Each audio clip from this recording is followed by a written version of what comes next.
अस्सलामुअलैकुम दोस्तों, तुसी वेखदे पे हो पाक पत्रकास्ट ते मेरा दोस्त है अहमद फरास। माशाअल्लाह रात दा टाइम है। ए प्योर नीली दे तोहफे लगाए सी मेरे बिरा वाला वेखा होना।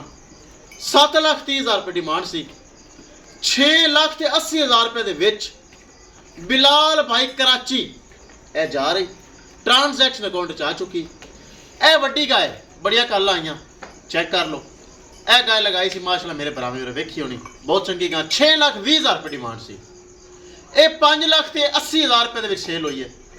ये दोनों माशाल्लाह सेल हो गए। बिलाल भाई कराची तो उन्हें माशाल्लाह खरीद ली। अल्लाह तला मालिक दे नसीब करे किसी मेरे भरा वीर मजीद अच्छी नस्ल की गाय चाहिए होवे। गावां माशाल्लाह अपने कोल वध तो वध खड़ियां, पहला ना दूजा ना वछियां ने गावां मौजूद है। राबता करके परचेस कर सकते हैं। राबता नंबर 0300 पूरा 8754 743।